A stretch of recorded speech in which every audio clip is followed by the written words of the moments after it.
Okay, so we're going to go through some of the mathematical foundations behind the bias-variance trade-off and how to understand it on a mathematical basis. So some of these slides are going to require just basic probability, the Tower law for conditional expectations, and the definition of conditional variances. But mostly it's just the logic is a little bit complicated. The probability tools used here are relatively basic. Okay, so let's specifically think about square error loss. And we have any predictor, f. Right? So we know that the risk is the expected loss for a new point. Right? So we have a new point that we would like to generalize to. This is capital X. And then we have a new observation y of the response variable conditional on that x. And then the risk, because we're using square error loss, is just this expected sum, or the expected square of the difference between y and f of x. The risk now can be minimized if we use the conditional expectation of y given x. So that's one thing that we can pretty easily see about this square error loss. And then the risk for that optimal regressor is just going to be the expectation of y minus this eta of x. So we're calling eta of x because it's a function of x and not a function of y because we're integrating out y. We'll call this the regression function. That's often what we call it, but it's really just the conditional expectation of y given x. The risk is just the variance of y conditional on x. And that's this expectation of the square error loss for eta. Right? And we call that r star. And typically we think of this as, because eta is the best possible regressor that we could ever get, this would be sort of like in the infinite data limit, under some nice circumstances, we would be able to get access to eta. And then our predictor is going to have risk r star. And we're going to call this the irreducible error because we can't get any better than this r star, which we'll see in a minute.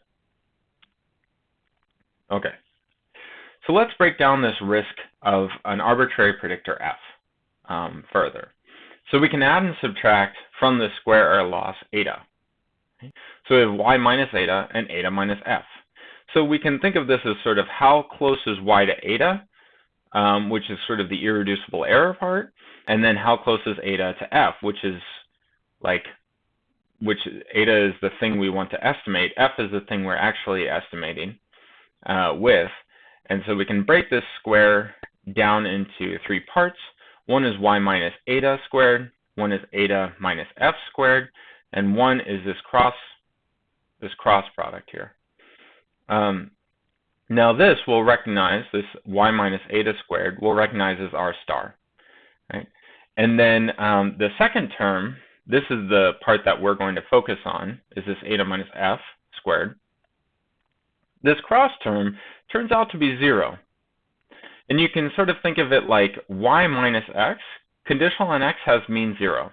Or sorry, y minus eta, conditional on x has mean 0, because this is the conditional expectation of x. And so, and this part only depends on x.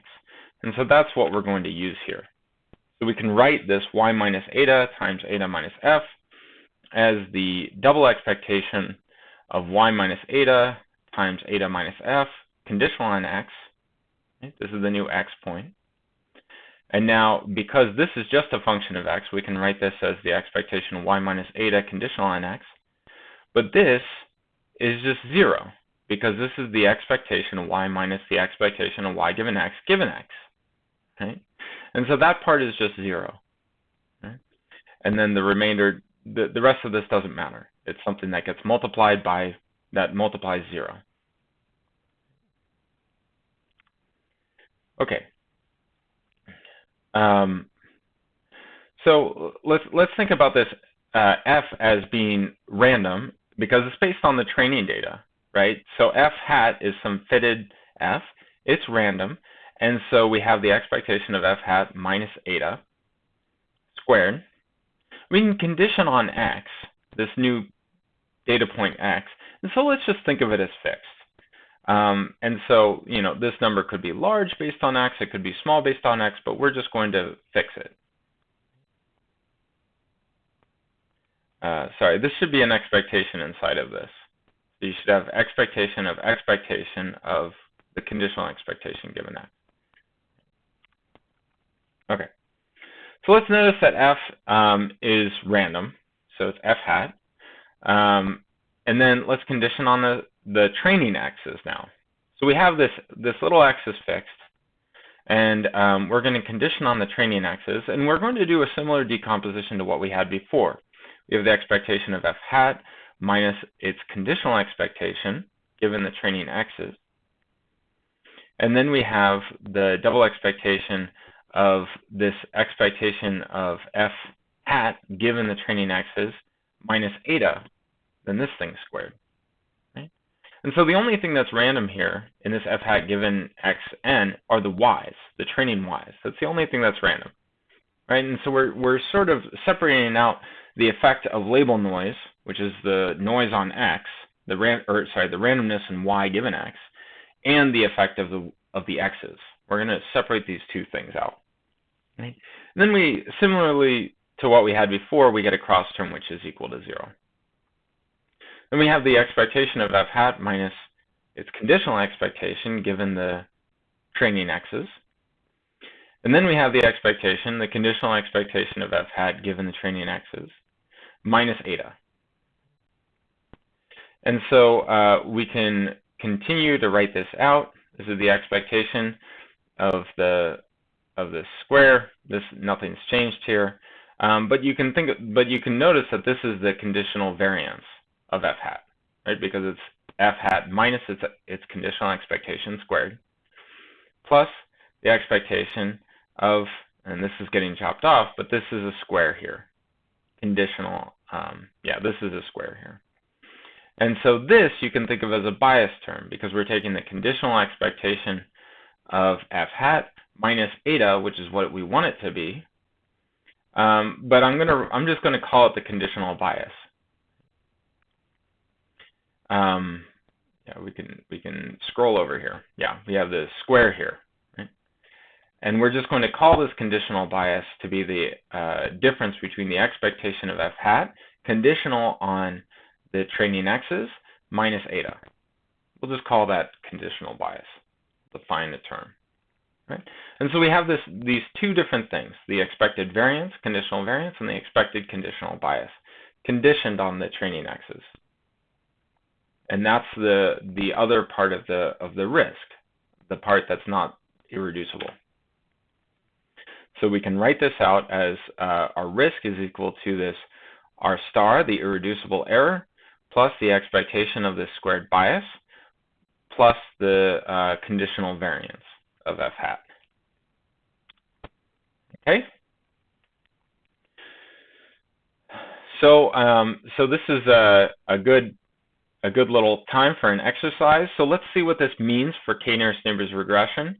We have f hat, which depends on our k and k nearest neighbors. And remember, this is equal to the average of the y's for the k nearest neighbors, right? Where j sub k of x is the index of the k nearest neighbor of x in x1 to xn. Right? And remember, we're considering little x to be fixed.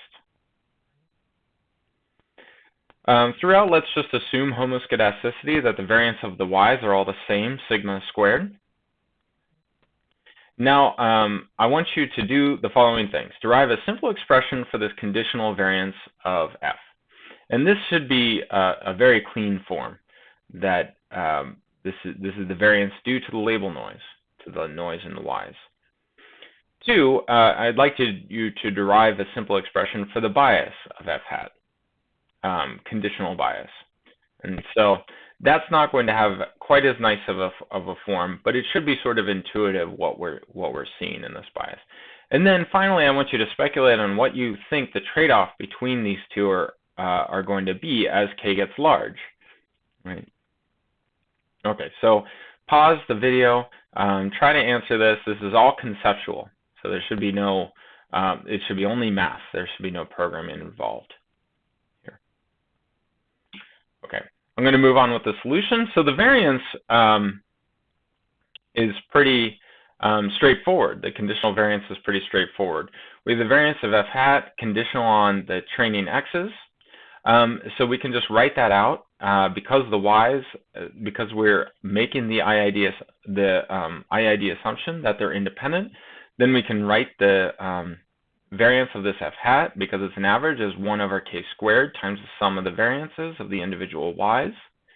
And this variance of y conditional on the x's, that's just the variance of the individual y sub jk, because this jk of x, this is fixed now, conditional on all of the x's. And so that's just sigma squared because of the homoscedasticity assumption. And so that's equal to sigma squared over k, because we have k of these terms, so one of the k's cancel. So that was easy, and we can see obviously that as k increases, this conditional variance is going to decrease. The bias is a bit more interesting. So this bias term, we can just write it out using linearity of expectation. So the expectation can pass through this average, and then the expectation of f of y, so we're going to have the expectation of y conditional on x, is just eta, right? Because that's the definition of eta. And so we have this difference, the average of the differences between x and its nearest neighbors. And so this is the bias term for f hat. And so what can we expect to see? So we said the conditional variance will decrease as k increases, but as k increases, the nearest neighbors are going to get further and further from little x, right? Just because we have to go further and further to find your nearest neighbors.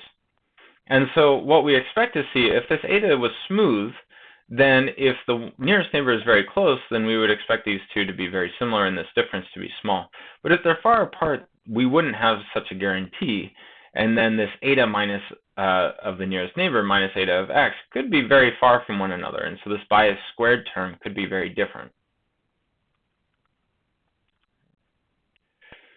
So we get this bias variance trade-off for k nearest neighbor. Typically for low k, we have high variance and low bias.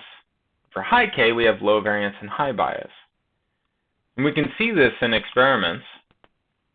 So if we plot the same x against y, we looked at the prediction for five nearest neighbors. I think this is 5 nearest. Oops, sorry. This is 2 nearest neighbors regression. Sorry. This is what we get from 2 nearest neighbors regression. And because we're only averaging 2 nearest neighbors, we get very close to the data point. So in this region where we would like it to be very smooth, it's very wiggly, right? And so we have this high variance in this region. You can imagine drawing new data, new y's, and just due to the label noise, we would get a very different curve here. But if we made it 21 nearest neighbors regression, then we get the smoothness that we would like up in this region. But then over here, we have this high bias, right? Because we're averaging all 21 nearest neighbors to a point. So for this point, for example, we might be going all the way to 0.4 to find its 21st nearest neighbor. Say around 0.2, we'd be going all the way to 0.4 to find its 21st nearest neighbor. And that has equal weight to, say, something that's much closer to 0.2 when we're doing the average. And so we end up getting this high bias in this case. And so this is what you would expect. In these regions where you would actually like to have lower bias and perhaps higher variance, you would actually like to have a smaller number of nearest neighbors, whereas in this region, it's advantageous to have a high number of nearest neighbors. And we can see this in the MSE curve because the MSE was this combination of bias squared and variance squared. So that's why we see in the MSE this U-shaped curve, because as we start with a small k, our variance is high, and then it drops down, and then the bias takes over as the dominant term as we increase k.